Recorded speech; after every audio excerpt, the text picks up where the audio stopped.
Alright, and welcome back to the channel, buddy, and I hope you're doing fine. Today we have another lore bit from Hunger, and we're gonna have a look at HUGO. So, without further ado, I think we jump straight into the lore. I'm gonna read that for you guys. They released it very recently, and I hope it's gonna be as good as Marie. Yes, I know Gabriel is still missing. He's on my backlog. We're gonna do that very soon. Alright, let's get started.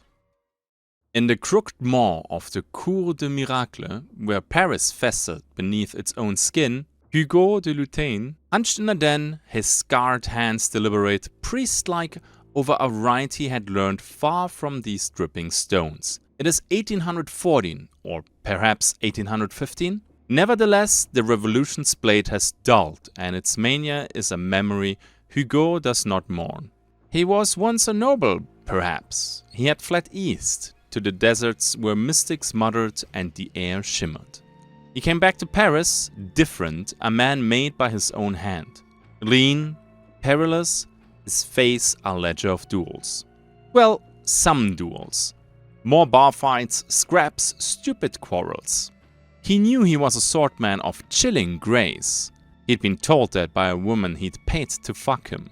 Now the den stank of sweat and sour wine. But threading through, it was a perfume he knew. Opium, his favorite dark companion.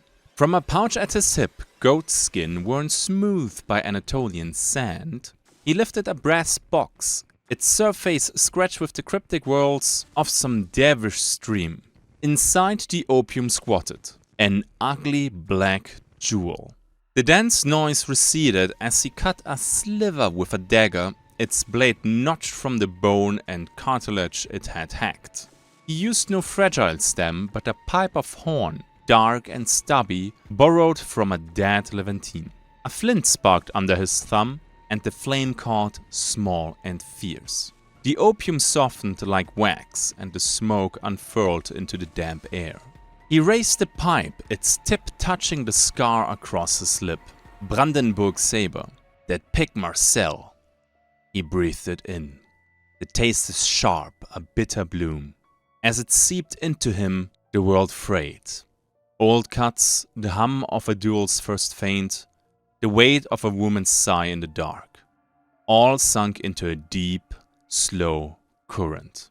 His head rested against the wall, the stone cold through his matted hair. Narrowed beneath a brow, gashed thrice over, drifted half-closed. The opium paints for him, not this festering pit, but a minaret silhouette against a molten sky, the swirl of a mystic's robe, a girl's glance, fleeting as incense. It lies, of course, but HUGO lets it. Why else would he love it? The Cour des Miracles grinds on around him. Pickpockets barter, a cripple mutters her litany, a beaten child's wail cuts the gloom.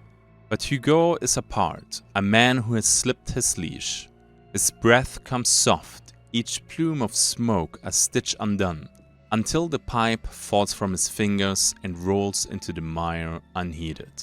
A lover more faithful than any he's tumbled, and for this hour, HUGO de Lutain, once a lord, now a blade, always a seeker, is no one at all, just a shape dissolving into the shadow.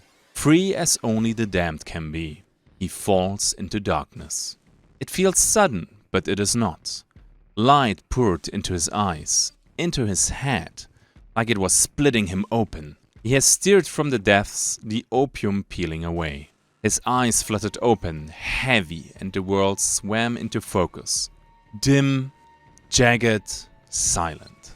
The dense familiar reek lingered, sour and thick. But the pulse of the slum was gone. No rasp of breath, no muttered curses, no shuffle of boots on filth-strewn stone. He lay sprawled on the floor, the hornpipe cold beside him. His head throbbed, a dull hammer against his skull, and his mouth taste of ash. How long had he drifted? Hours? Days? He pushed himself up, sinews creaking, scars stretching taut across his chest. His hands groped for his cloak, his shirt, the battered boots he'd kicked off in the haze, but they were gone. The brass box, the dagger, vanished too. Only his trousers remained, clinging to his hips stiff with grime. He stood, barefoot and shirtless, the cold stone biting his soles, and turned a slow circle. Okay, so we read now the first page of the lore, and I have to say, yeah, again, grimdark, I absolutely love it. It seems like HUGO has a little bit of an opium problem, and I would say we continue now the rest of the story, and then we evaluate the whole thing. Let's go. The den was a husk. No thieves hunched over dice. No whores coaxing coin. No crippled hag in the corner. Empty. Had they fled? Robbed him blind and left him to rot? Or had he, in some stupor, shed his own skin and scattered it to the winds? He couldn't tell. The silence pressed in, uncanny, a weight heavier than the din he'd known. He stepped toward the den's mouth, the air growing sharp, and crossed the threshold into the Cour des Miracles. The alley gaped before him, its crooked walls leaning close, but no shadows moved within. The cobbles, slick with night's dew, gleamed under a sky bruising into grey, and his breath puffed white in the chill. He retched once, and vomit spewed out of his half-opened mouth, catching him off guard. It splashed loudly into the gutter. He wiped his mouth and then began walking, the stones bruising his feet, his trousers flapping loose about his legs, and peered into doorways, shuddered, still. A cart stood abandoned, its wheels cracked, a rind of bread mouldering in the muck beside it. Nothing stirred. He turned a corner, the alley spilling into a wider street, and there too the world held its breath. No clatter of hooves, no hawkers' cries, no rumble of barrels rolled to market. The houses loomed, their windows blank, and the sand's distant murmur was the only sound. HUGO's chest tightened, whatever remained of his instincts prickling. Danger or madness? He ran a hand through his hair, fingers brushing the scar above his ear, and felt the weight of his nakedness unarmored. Had the city emptied in the night, purged by plague or decree? Or was this the opium's last trick, suffocation in a dream woven too tight to break? He pressed on, past the sagging bulk of a tavern, its sign creaking faintly in a breeze he couldn't feel. The Place de Grève stretched before him, vast and desolate, the guillotine's ghost a memory in its center, but no crowd, no blood, no echo of the mob. His feet bled now, leaving smears on the stones, and the cold gnawed at his bare shoulders, raising goose flesh. He called out, voice hoarse, "Oi! Qui va là?" But the words fell flat, swallowed by the stillness. He laughed, a dry bark, and wondered if he died. Down the Rue de Birac he went, the Marais unfolding in silence, its grand facades mocking him with their emptiness. A cat should have yowled, a shutter banged, a drunkard staggered, but nothing. His breath quickened, misting in the air, and he broke into a run, the slap of his feet a solitary drumbeat. Past the Hotel de Sang, its turrets stark against the paling sky, and still no sign. He stopped, chest heaving, and leaned against the wall, its damp chill seeping into his spine. Had the mystic's lessons betrayed him at last, the opium unmooring him from time itself? He thought of the dervish who'd taught him the pipe, his eyes like burning coals. It shows you what is, not what seems. HUGO had waved that nonsense away, but now? Was this Paris the truth? A void beneath the mask? Or had he slipped into some purgatory of his own making? His hands clenched, nails biting his palms, and he pushed off the wall, walking again, aimless now. The scars on his body itched. Never back, only forward. And so he trudged on, the cold gnawing deeper into his bare flesh, his breath a ragged plume in the grey dawn. The streets of Paris stretched empty before him, a labyrinth of silence, until at last, beyond the curve of the Rue de Rivoli, a flicker of motion caught his eye. He froze, heart kicking against his ribs. There, in the vast hollow of the Place de la Concorde, a mass of figures gathered, a dark clot against the pale stone. People. A crowd. Relief surged. He squinted, the distance blurring their edges, and they were there. Hundreds, perhaps thousands, clustered tight, a human sea with its waves unmoving. He started toward them, barefoot soles slapping the cobbles. The crowd grew as he neared, swelling into a giant throng, their backs to him, a wall of coats and shawls and bent hats. He slowed, chest heaving, his mind still wet at the edges. Something pricked at him, a whisper he couldn't name. He stepped closer, the square opening before him, and then it hit him. The silence. No murmur rose from the mass, no shuffle of feet, no cough or cry or snatch of laughter. Nothing.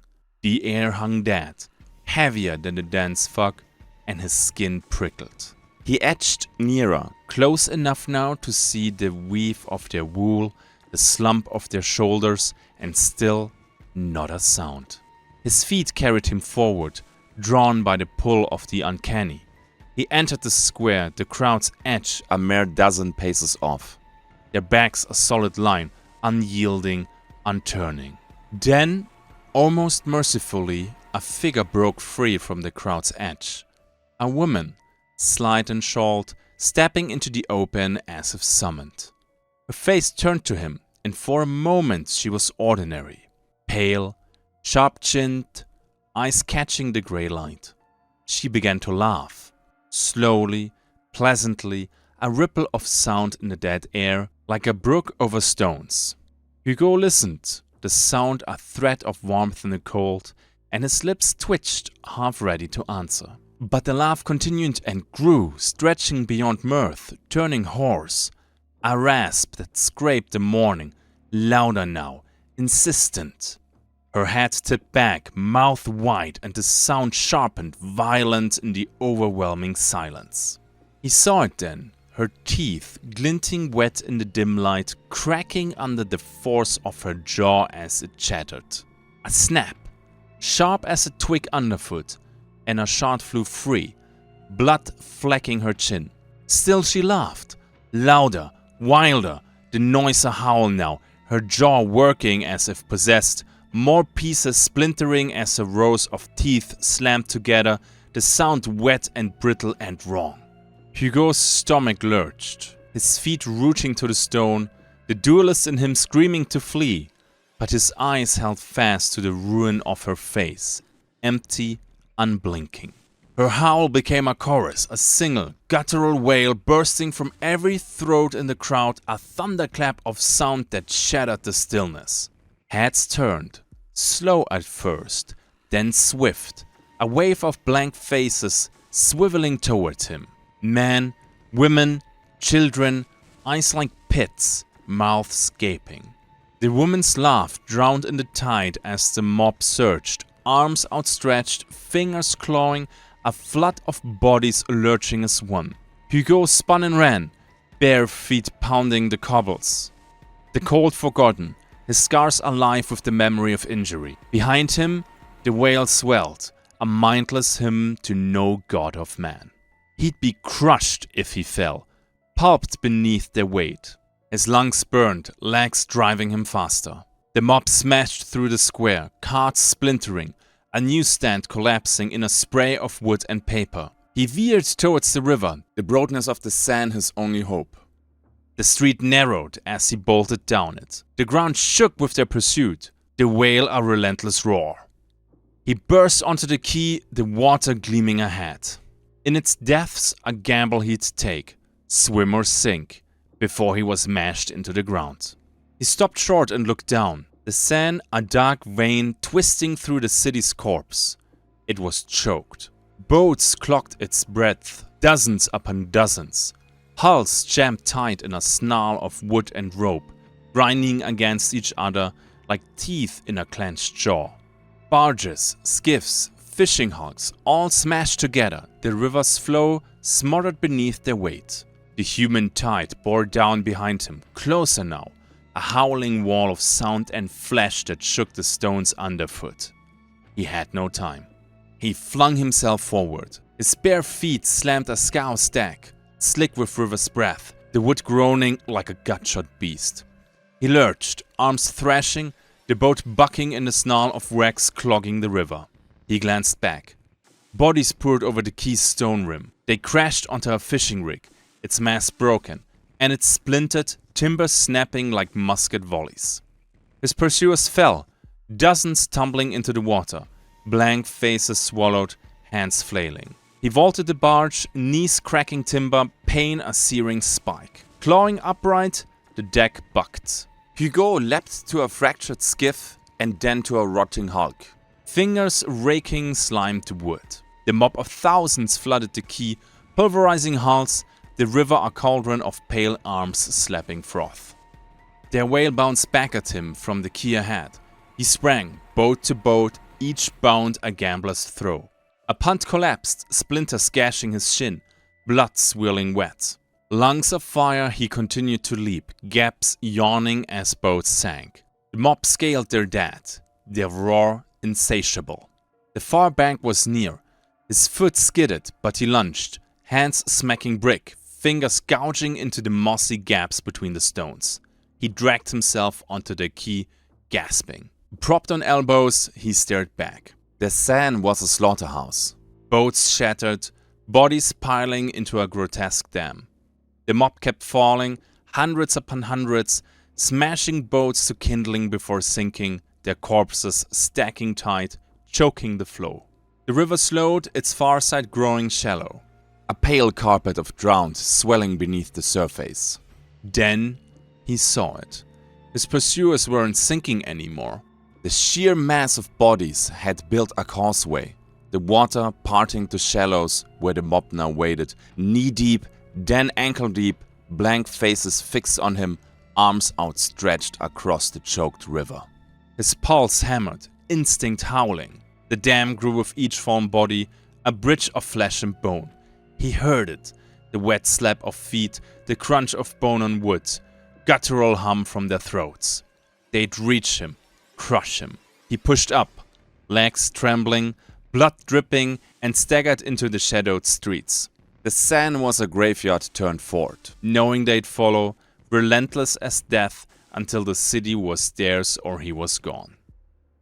Well, that was a ride. So we have the story from Hugo now in the back. I liked it. It was totally different than from Marie. Marie, the lore piece that we got explained her backstory and everything. For Hugo, yes, okay, we got a little bit of background info that he was a duelist and stuff like that, and apparently likes to do drugs. Now, what happened? What do you think happened? Write it down in the comment section. I think he almost overdosed on opium, passed out, and while he was passed out, the hunger spread in Paris, infected everybody, and turned him. And then he woke up and he's like, well, damn, I'm the only one left. Something like that? Okay, so we have now 3 characters already released. Yes, I know, I'm still behind with the Gabriel lore. And they said that they will release the lore, well, basically before they release the game. So we have now 3, and I think there will be like 3 more. Okay, so again, let me know what you think about this. A like would be appreciated for these hunger videos, especially when I cover lore. I know this is the niche of the niche, but I hope you still liked it. And with that, let's roll the outro. Litany of Intercession. But there's an A. Why is it not litany? It's litany. All right, Jesus Christ. Din. Din. Din.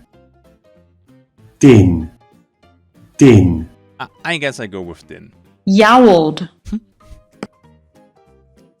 Yowled.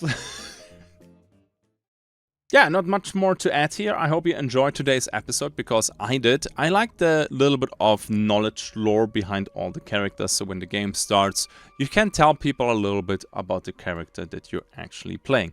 I hope we're gonna play the characters very, very soon, be it a playtest or early access. That would be dope. And with that, big shout out to my patrons. Thank you very much for supporting me over on Patreon. As always, you guys are fantastic. Thank you for watching. I wish you all a happy day. I hope in the future I have more hunger content for you. And I know, lore is nice, but gameplay is better. Hopefully soon. I see you in the next one. Until then, have a good day and bye-bye.